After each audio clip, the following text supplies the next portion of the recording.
Assalamualaikum warahmatullahi wabarakatuh. Alhamdulillah, alhamdulillahi hamdan tayyiban mubarakan fih, kama yuhibbu rabbuna wa yarda.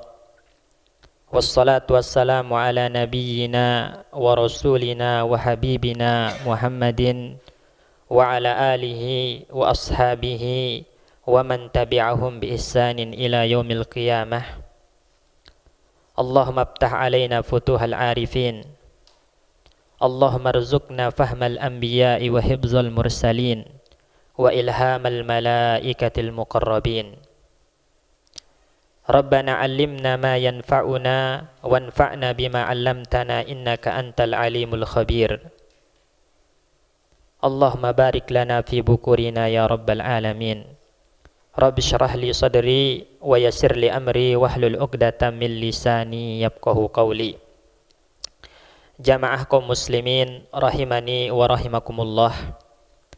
Pertama-tama alhamdulillah kita panjatkan rasa syukur kita kepada Allah Rabbul Alamin, karena dengan karunia taufiknya kita bisa melaksanakan kewajiban kita, yaitu sholat subuh secara berjamaah, yang mana itu adalah merupakan amalan yang membuat baginda Nabi Sallallahu Alaihi Wasallam tersenyum di akhir hayatnya, sebagaimana telah kita jelaskan atau telah kita bacakan pada pertemuan-pertemuan sebelumnya, bahwasanya ketika baginda Nabi Sallallahu Alaihi Wasallam sakit parah, beberapa saat sebelum dipanggil kembali ke sisi Rabbul Alamin, beliau menyingkap tirai dan melihat kepada para sahabatnya yang sedang berkumpul untuk melakukan sholat subuh secara berjamaah, dan Nabi tersenyum bahagia.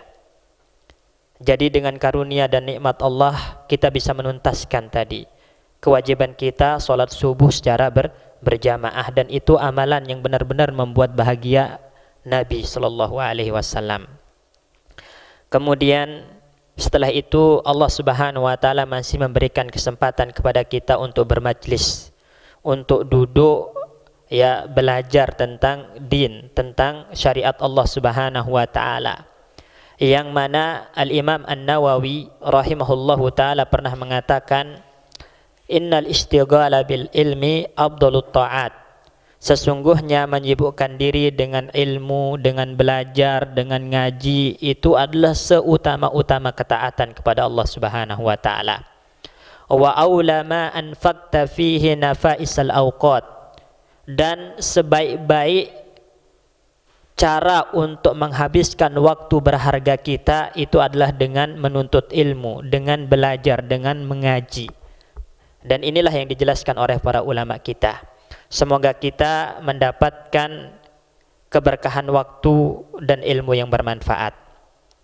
InsyaAllah subuh hari ini atau pagi hari ini kita akan lanjutkan kembali apa yang disampaikan, membaca apa yang disampaikan oleh Syekh Abdul Razak hafizahullahu ta'ala terkait tentang ta'zimus shalah, pengagungan kepada ibadah salat. Beliau berkata di sini, wa min asafin an balagul halu bi ba'din nasi an ja'alu lailatal isra'i wal mi'raji lailata ihtifalin yaqra'una fiha al-qasaida wa yunshiduna fiha al-arajiza ma'a ihmalin lis-salati wa ida'atin laha. Sungguh sangat disayangkan, kata beliau, dan ini membuat hati miris, kondisi sebagian orang-orang, sebagian muslim itu menjadikan malam Lailatul Isra Mi'raj itu sebagai malam perayaan.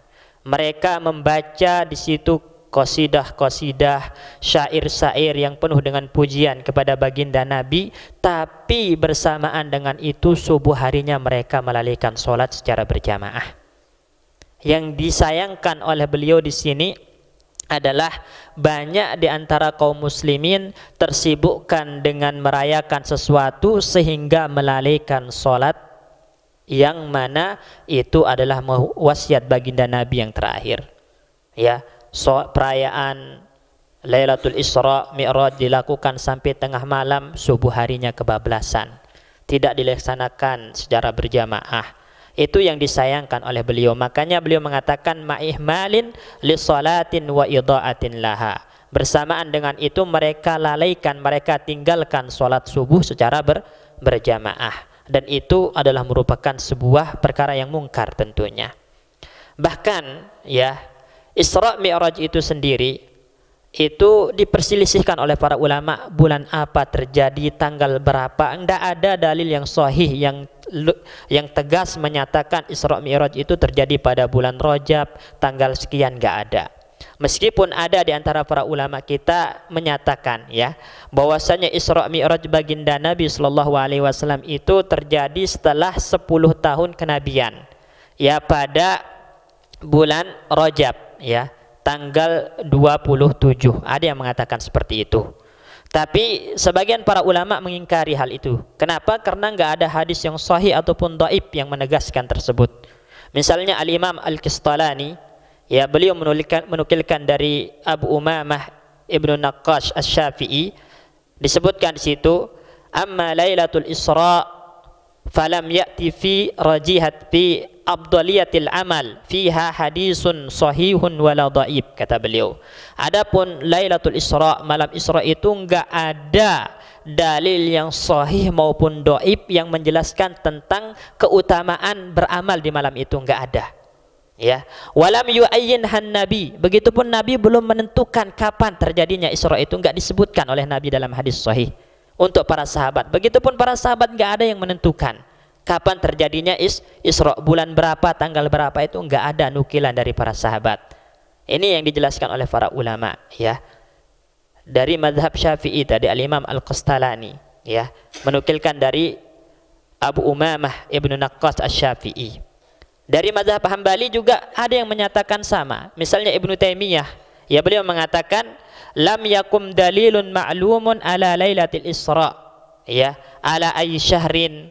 Tidak ada dalil yang sahih yang menjelaskan tentang Lailatul Isra itu pada bulan apa. Enggak ada. Ya, enggak ada.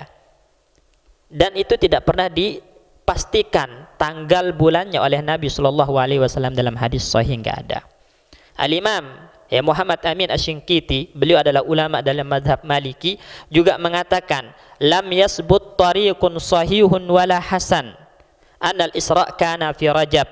Ya, tidak ada dalil yang sahih, hadis yang sahih ataupun hasan yang menjelaskan bahwasanya Isra itu terjadi bulan Rajab. Enggak ada, kata beliau. Ya. Wal warid fi dzalika la aslalahu. Dalil-dalil yang ada itu semuanya dalil-dalil maudhu. Hadis-hadis yang tidak ada asalnya, hadis-hadis palsu. Makanya dijelaskan enggak ada, dhaif pun enggak ada. Yang ada hadisnya palsu, kata Al-Imam Muhammad Amin Asy-Shinqiti rahimahullahu ta'ala. Jadi sesuatu yang tidak pernah ditegaskan kapan terjadinya, pada bulan apa, kemudian kita tersibukkan untuk merayakannya sampai meninggalkan sholat subuh secara berjamaah, maka ini adalah kemungkaran yang besar. Itu yang disayangkan oleh Syekh di sini. Jadi sungguh membuat miris dan sungguh sangat disayangkan kondisi sebagian saudara-saudara kita yang merayakan Isra Mi'raj malam harinya sampai tengah malam subuh harinya kebablasan, tidak ditunaikan secara berjamaah. Ya. Kemudian beliau mengatakan manil ladzi amarahum bihadza, siapa yang memerintahkan mereka untuk melakukan hal itu? Merayakan itu siapa yang memerintahkan? Wa manil ladzi da'ahum ilaihi, dan siapa yang mendakwahkan, mengajak mereka untuk melakukan hal tersebut? Udah kita bacakan tadi kalam para ulama, enggak ada dalil yang sahih. Lantas siapa yang memerintahkan, siapa yang mengajak? Kata beliau, aina hum min sya'nil mi'raj wa ma jaa'a fihi min ibratin azimah. Mana pelajaran yang mereka ambil dari Isra Mi'raj Nabi sallallahu alaihi wasallam?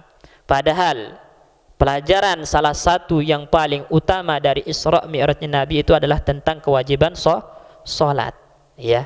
Bahkan Syekh Utsaimin, ya, rahimahullahu taala mengatakan di antara hal yang menunjukkan agungnya salat itu adalah furidat minallahi mubasyaratan bila wasitah. Allah wajibkan langsung kepada Nabi tanpa perantara ketika Nabi diisrakan, ya, dimi'rajkan, diangkat, ya, ke langit, kemudian di situ Allah wajibkan salat secara langsung kepada Nabi. Dan itu pada malam yang istimewa bagi baginda Nabi Shallallahu Alaihi Wasallam, karena malam itu Nabi langsung berjumpa dengan Allah Subhanahu wa Ta'ala dan diajak bicara oleh Allah Subhanahu wa Ta'ala, ya. Dan diwajibkan di tempat yang paling tinggi, fi a'lal makan, ya. Dan juga pada malam itu sebenarnya Allah Subhanahu wa Ta'ala mewajibkan 50 kali, kemudian diringankan tapi pahalanya seperti 50 kali. Itu agungnya salat, ya. Dan itu yang kita petik dari Isra Mi'raj Nabi sallallahu alaihi wasallam. Kemudian apakah kita akan lalaikan hal itu? Tersibukkan dengan sesuatu yang tidak pernah diajarkan, tidak pernah dituntunkan, dan tidak pernah diperintahkan oleh baginda Nabi sallallahu alaihi wasallam, ya. Fatara fi ba'dihim tahawunan fi hadhihi shalah wastihanatan biha. Maka kita melihat, ya, pada sebagian di antara mereka yang tersibukkan dengan melakukan perayaan-perayaan semacam ini, banyak di antara mereka yang melalaikan sholat. Kata beliau, melalaikan sholat, dan ini realita jamaah sekalian, ya. Bahkan pernah ana nemukan, ya, acara semacam ini, kemudian pemuda-pemudanya itu malah duduk-duduk nongkrong depan masjid, gak ikut sholat subuh berjamaah, ya, wal iyadu billah. Tentu ini adalah kemungkaran, ya. Ya, makanya beliau mengatakan fa'ina haula min haqiqatil ittiba wal iktida wat tisa bi Rasulillah. Ya, mana mereka? Ya, di mana mereka?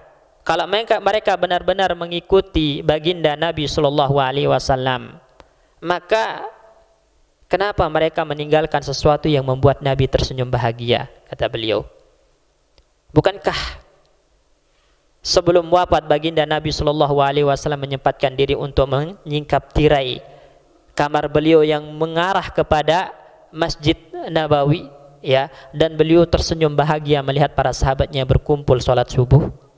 Kalau memang kita benar-benar mengaku mengikuti baginda Nabi Shallallahu Alaihi Wasallam, mengambil tauladan dari beliau, kenapa kita terlalaikan dari sholat subuh secara berjamaah karena urusan-urusan perayaan-perayaan yang tidak pernah dituntunkan oleh baginda Nabi Shallallahu Alaihi Wasallam? Ini yang ingin ditegaskan oleh Syekh di sini.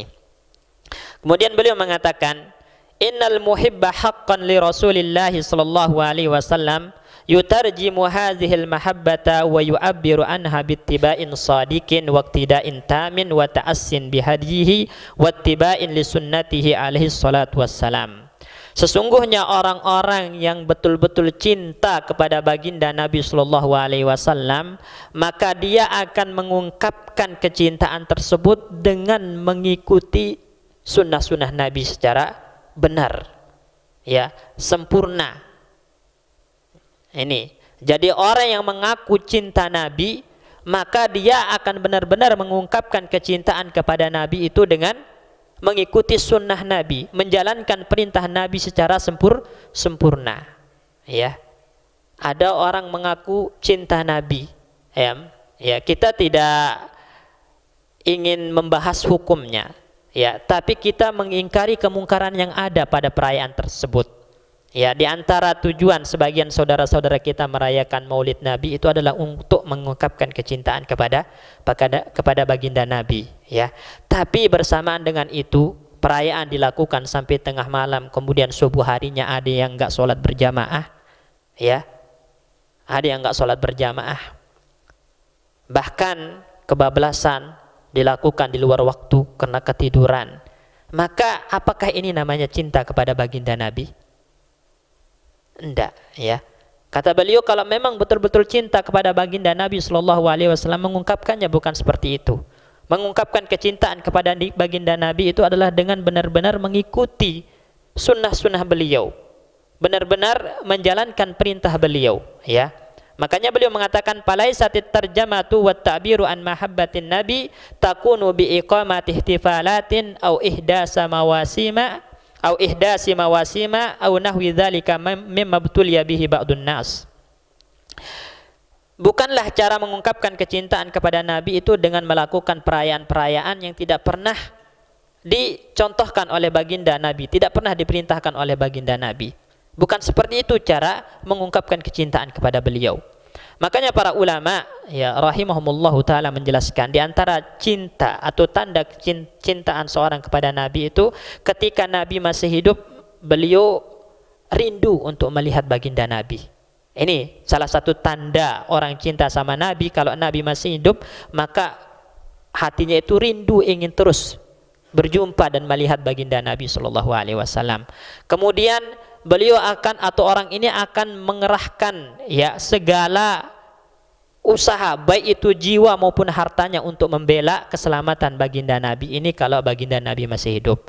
Kalau udah wafat maka tanda-tanda kecintaan seseorang kepada Nabi itu adalah dia bersegera untuk menjalankan perintah-perintah Nabi dan meninggalkan larangannya. Ya, ini kalau Nabi udah wafat maka ciri-ciri orang yang mencintai Nabi itu bersegera dia untuk menjalankan perintah Nabi dan meninggalkan larangannya. Kemudian dia berusaha semampunya untuk membela sunnah-sunnah Nabi Sallallahu Alaihi Wasallam, membela syariat-syariat Nabi Sallallahu Alaihi Wasallam. Ketika syariat Nabi dinistakan, dia mampu untuk membela dengan lisan, maka dia bersuara lantang membela sunnah Nabi.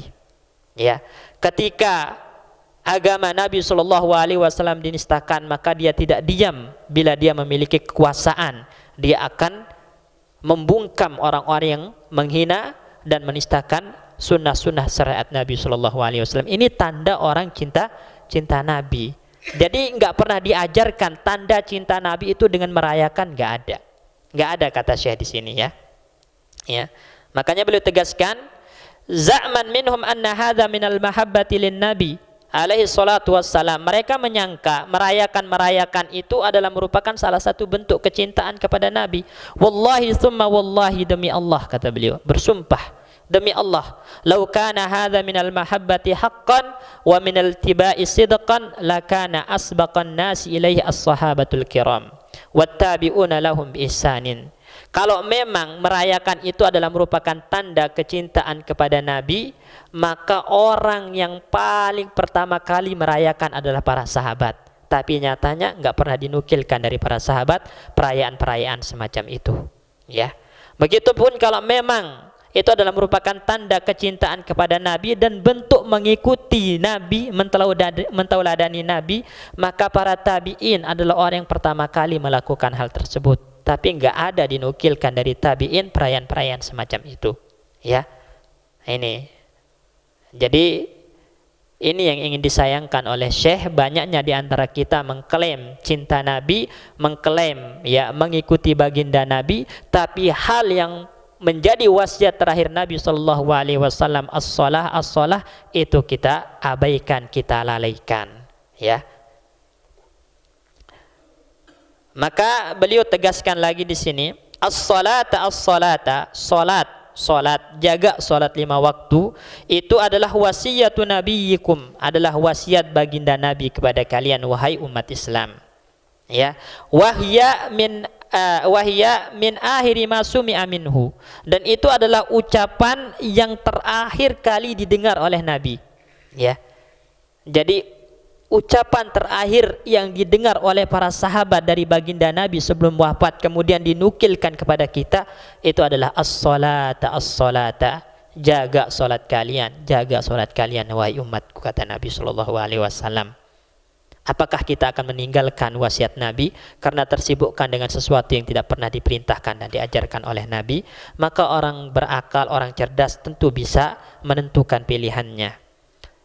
Lantas Syekh mengatakan, faya ayyuhal muhibbuna lin Nabi, wahai orang-orang yang betul-betul cinta kepada Nabi Sallallahu Alaihi Wasallam, as-salata, jaga salat kalian, fahiya wasiyatuhu lakum wa ahduhu ilaikum, karena yang demikian itu adalah merupakan wasiat terakhir baginda Nabi kepada kalian dan janji yang diambil oleh Nabi terhadap kalian.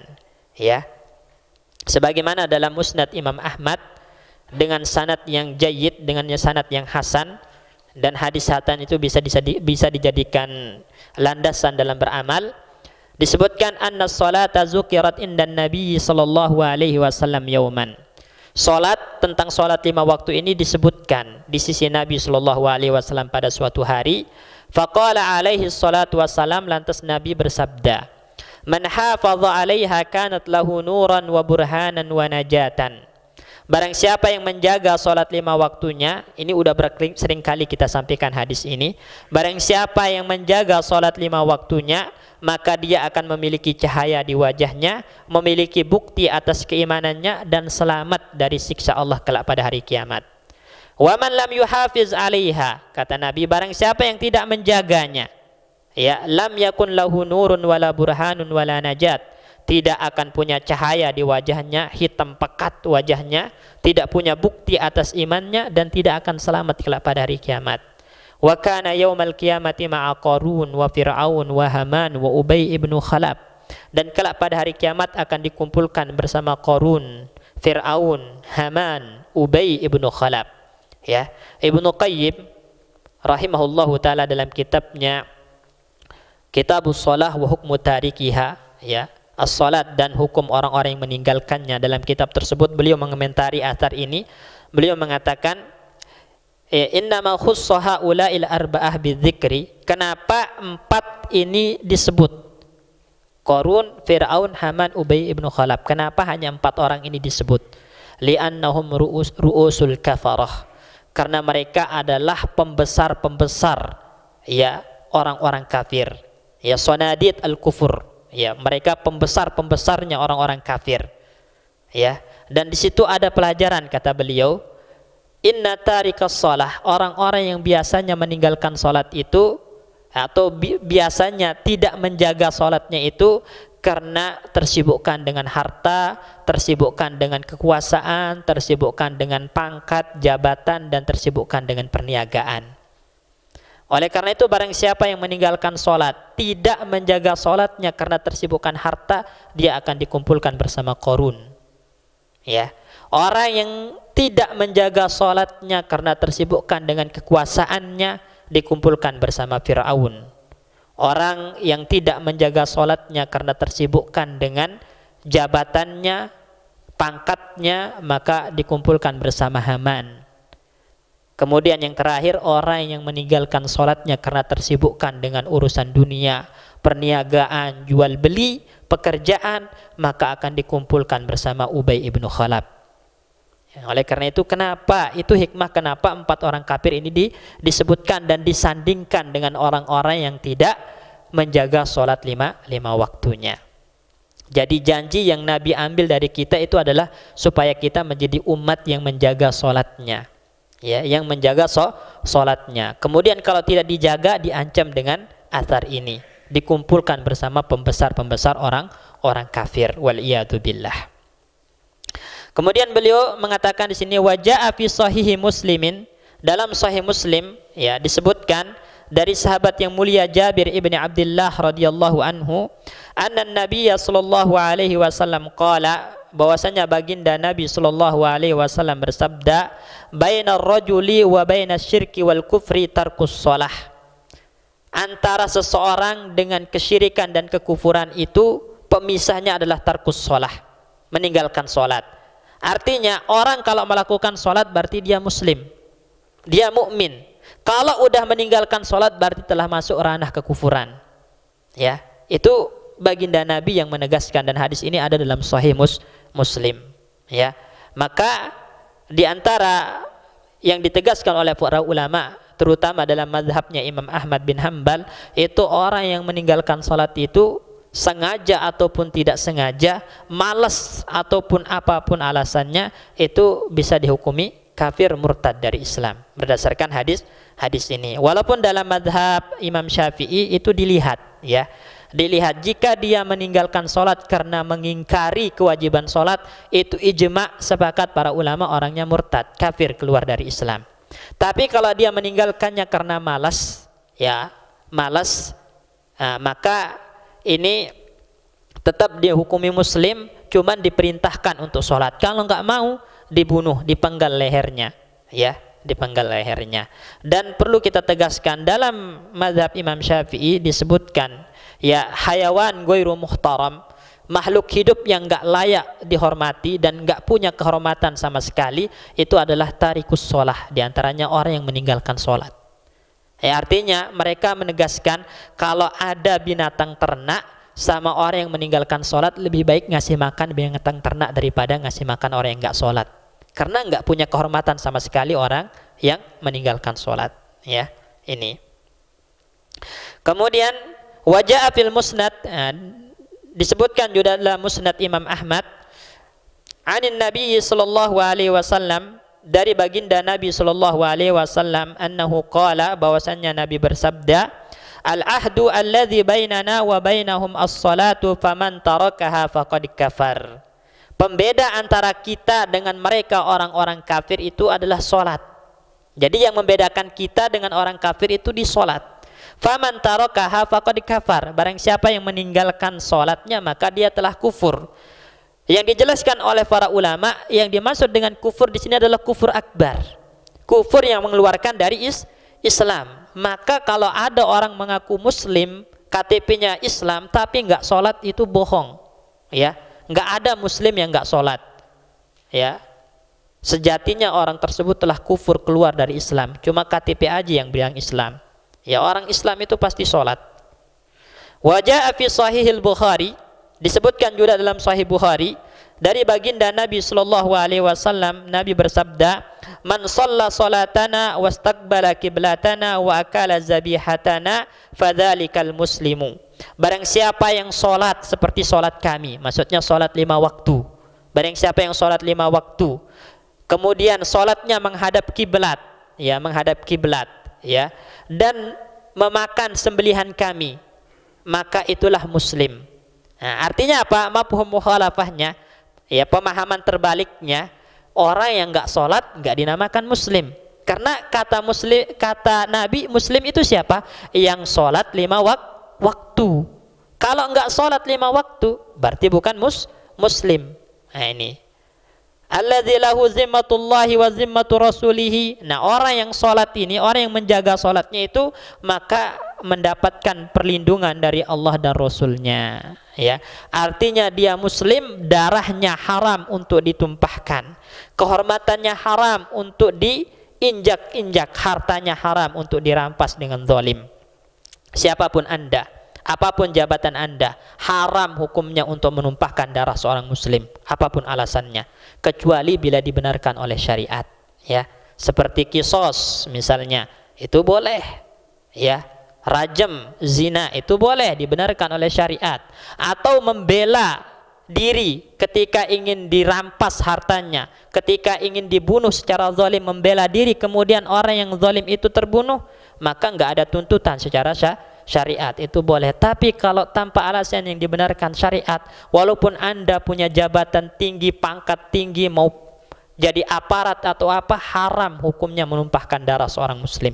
Ya, bahkan disebutkan dalam hadis, ya, la zawalud dunya ahwanu indallahi min qatli rajulin muslimin. Hancurnya dunia ini lebih ringan bagi Allah daripada terbunuhnya seorang muslim tanpa alasan dibenarkan oleh syariat. Ya, karena banyak yang meremehkan hal ini, mentang-mentang punya jabatan kekuasaan sembarangan membunuh dan menumpahkan darah seorang muslim, waliyatubillah. Itu dosa yang sangat besar. Darah seorang muslim itu terjaga, dilindungi oleh Allah dan Rasulnya. Fala tughfirullaha fi zimmatihi. Wal ahaditsu fi hadzal babi katsiratun. Hadis tentang masalah ini, tentang masalah, ya, agungnya salat dan orang yang meninggalkannya itu bisa dihukumi kufur, itu sangat banyak.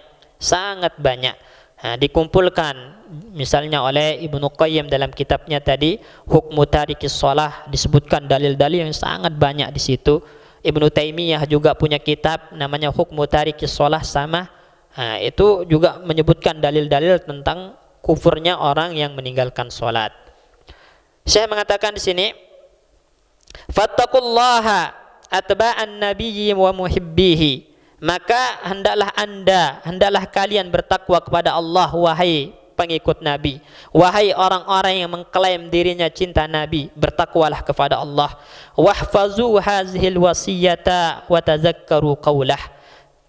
senantiasa jagalah wasiat Nabi dan ingatlah sabda Nabi sallallahu alaihi wasallam di akhir-akhir hayatnya, yaitu Nabi sallallahu alaihi wasallam mengucapkan ucapan selamat tinggal kepada kita dengan sebuah wasiat, as-salata wa ma malakat aimanukum.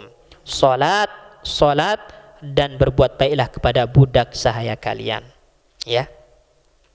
Kemudian beliau mengatakan di sini, wanzuru fi siratil muhibbin as-sadiqin. Ya, lihatlah kepada perjalanan hidup atau sejarah hidup orang-orang yang jujur kecintaannya kepada Nabi. Maksudnya siapa? Para sahabat. Coba lihatlah bagaimana para sahabat. Mereka adalah orang yang tentu paling cinta kepada Nabi Shallallahu Alaihi Wasallam. Ya, contohnya Abu Bakar As-Siddiq misalnya. Abu Bakar As-Siddiq itu, ya, ketika beliau menyatakan keislamannya, itu beliau sempat dipukul sampai pingsan. Bangun dari pingsannya yang dicari siapa? Baginda Nabi. Ya, bagaimana keadaan Nabi Muhammad? Coba bayangkan. Ya, bagaimana keadaan Nabi Muhammad? Disuruh istirahat, enggak, saya tidak akan istirahat, saya tidak akan makan hingga saya melihat baginda Nabi Shallallahu Alaihi Wasallam. Lihat betapa cintanya, ya, kepada Nabi Shallallahu Alaihi Wasallam. Misalnya juga contoh lain, ya, ada seorang wanita yang dikabarkan anaknya, suaminya itu, orang tuanya mati di medan perang. Tapi yang dicari itu mabalun Nabi. Bagaimana keadaan Nabi? Padahal dikabarkan pada saat itu anak, suami, bapaknya meninggal di medan perang, mati syahid, enggak menunjukkan rasa kesedihan. Yang ditanya itu bagaimana keadaan Nabi, di mana baginda Nabi? Diajak ke depan baginda Nabi dan mengatakan, kullu musibatin ba'daka ya Nabi Allah hayyinun. Setiap musibah yang menimpa setelah saya tahu Anda masih dalam keadaan baik-baik wahai Nabi, itu ringan bagi saya. Lihat, inilah cinta yang sebenarnya kepada baginda Nabi. Ingin melihat baginda Nabi dalam keadaan sehat, dalam keadaan walafiat, dalam keadaan baik-baik. Itu ketika baginda Nabi masih hidup. Dan itu yang dicontohkan oleh para sahabat. Kemudian salah satu bentuk kecintaan kepada Nabi yang disebutkan oleh para ulama, dan ini dinukilkan oleh Imam Muslim dalam sahihnya dari sahabat Abdullah ibnu Mas'ud radhiyallahu anhu. Beliau mengatakan, man sarrahu ayyalqallaha gadan musliman, barang siapa yang dia senang berjumpa dengan Allah Subhanahu wa taala kelak pada hari kiamat dalam keadaan muslim, falyuhafiz ala haulais salawat, maka hendaklah dia menjaga salat 5 waktunya. Haitsu yunada bihinna, setiap kali suara azan mengumandang, maka dia bersegera untuk datang ke masjid menunaikan salat 5 waktu. Fa innallaha syara'a linabiyyikum sunanal huda, karena Allah telah mensyariatkan kepada nabi kalian jalan petunjuk tersebut. Maksudnya apa? Telah mensyariatkan kepada nabi kita salat 5 waktu. Kalau memang kita cinta sama nabi, ya tempuh petunjuk nabi, jalankan syariat nabi. Wa innahunna min sunanil huda, sesungguhnya menjaga salat 5 waktu itu termasuk jalan hidayah yang harus ditempuh oleh orang-orang muslim. Walau annakum salaitum fi buyutikum kama yusalli hadzal mutakhallifu fi baitih la taraktum sunnata nabiyyikum. Beliau tegaskan di sini. Ini perkataan sahabat Abdullah bin Mas'ud. Kalau kalian salat di rumah kalian sebagaimana orang yang tidak datang jamaah ke masjid itu sholat di rumahnya, maka berarti kalian telah meninggalkan sunnah Nabi kalian. Karena sunnah Nabi itu apa? Sholat secara berjamaah di masjid. Itu sunnah Nabi, itu syariat Nabi. Makanya ditegaskan oleh sahabat Abdullah bin Mas'ud, kalau kalian tinggalkan sholat secara berjamaah seperti halnya orang-orang yang sholat di rumahnya itu, maka la taraktum sunnata nabiyikum, kalian telah meninggalkan sunnah Nabi kalian. Walau taraktum sunnata nabiyikum la dhalaltum, Kalau kalian meninggalkan sunnah Nabi kalian, berarti kalian telah tersesat. Ya, telah tersesat. Karena tadi lawan dari hidayah itu adalah kesesatan. Menyelisih sunnah Nabi itu berarti sesuatu yang melenceng dari apa yang digariskan oleh baginda Nabi sallallahu alaihi wasallam. Wa ma min rajulin yatatahharu fayuhsinu at-tuhura thumma ya'midu ila masjidin min hadhil masajidi illa kataballahu lahu bikulli khatwatin yakhtuha hasanah. Tidak ada seorang pun yang dia bersuci, berwudu dan memperbagus wudunya dari rumah, kemudian dia sengaja melangkahkan kakinya ke masjid dari masjid-masjid Allah, kecuali Allah pasti catat setiap langkahnya itu akan menjadi sebuah kebaikan. Satu langkah itu satu kebaikan. Ya, coba berapa langkah antum dari rumah ke masjid itu pahalanya luar biasa. Wa yarfa'uha biha darajah. Setiap langkah itu akan mengangkat derajat kita di sisi Allah Subhanahu wa taala. Maka rugi ya seorang muslim meninggalkan salat berjamaah di masjid, karena setiap langkah itu menjadi pahala, menjadi pengangkat derajat di sisi Allah Subhanahu wa taala. Semakin jauh rumah dari masjid semakin besar pahalanya. Maka termasuk orang yang dicela, orang yang rumahnya di samping masjid tapi nggak datang berjamaah. Itu orang yang betul-betul tercela, ya, dicela di dalam syariat Islam. Itu menjadi aib, tidak layak bagi seorang muslim seperti itu. Wa yakhuddu anha biha sayyi'ah. Nah, bukan hanya mendatangkan pahala, mengangkat derajat, tapi juga setiap langkah itu menggugurkan dosa-dosa kita. Menggugurkan dosa. Walaqad ra'aituna. Beliau mengatakan sungguh kalian ya telah melihat ya kami ya ashaban Nabi sallallahu alaihi wasallam, sahabat-sahabat Nabi itu ma yatakhallafu anha. Tidak ada seorang pun di antara sahabat Nabi itu enggak sholat berjamaah di masjid, itu enggak ada. Ya, kecuali munafikun ma'lumun nifaq, kecuali orang-orang munafik yang telah diketahui kemunafikannya. Makanya kalau antum tanya ada enggak sahabat Nabi yang masbuk? Enggak ada. Enggak ada sahabat Nabi yang masbuk, ya, masbuk. Karena para sahabat Nabi itu adalah orang yang betul-betul menjaga sholat 5 waktu, ditunaikan di awal waktu secara berjamaah di masjid. Ya, kalau zaman dulu itu kalau ada orang masbuk atau enggak sholat di masjid itu udah ketahuan, berarti dia orang munafik. Itu zaman dulu, zaman Nabi. Kalau zaman sekarang kan enggak bisa dihukumi seperti itu. Ada orang masbuk karena banyak hal, kesibukan, hal-hal yang menahannya gitu kan, atau dia nggak datang ke masjid karena ada hal-hal yang menyibukkan. Kalau zaman dulu itu udah ketahuan, zaman para sahabat itu ketahuan kalau nggak ke masjid itu pasti orang munafik gitu. Ya, makanya di sini Abdullah bin Mas'ud mengatakan orang yang tidak sholat berjamaah di masjid pada zaman beliau, pada zaman sahabat itu adalah orang-orang munafik yang ma'lumun nifaq, yang telah diketahui kemunafikannya. Walaqad kana ar-rajulu yu'ta biha yuhada baina rajulain hatta yuqama fi shaffi. Nah, coba perhatikan. Ada seseorang di antara para sahabat Nabi itu kalau ingin sholat berjamaah itu sampai harus dipapah. Harus dipapah oleh dua orang. Coba bayangkan. Ya, sahabat Nabi itu ada yang pincang ya, tapi ingin sholat jamaah di masjid itu sampai dipapah. Bahkan Ibnu Ummi Maktum yang buta itu Nabi Shallallahu Alaihi Wasallam tidak memberikan uzur untuknya meninggalkan sholat berjamaah di masjid. Ya. Dan lihat bagaimana semangatnya para sahabat ridwanullah alaihim ajma'in untuk menjaga sholat jamaah mereka. Ya, semoga kita termasuk orang-orang yang mengambil tauladan dari mereka. Kemudian saya mengatakan di sini, ta'amalu hadhihi surah al-musyriqah wa halal musyrifah. Ya, renungi gambaran yang begitu menakjubkan ini, kondisi yang begitu mulia dari para sahabat, yang mana mereka adalah orang-orang yang betul-betul memahami sunnah-sunnah Nabi Shallallahu Alaihi Wasallam. Mereka adalah orang-orang yang betul paham wasiat terakhir baginda Nabi Shallallahu Alaihi Wasallam. Mereka adalah orang-orang yang benar-benar mewujudkan ittiba, mewujudkan mengikuti, mentauladani Nabi Shallallahu Alaihi Wasallam.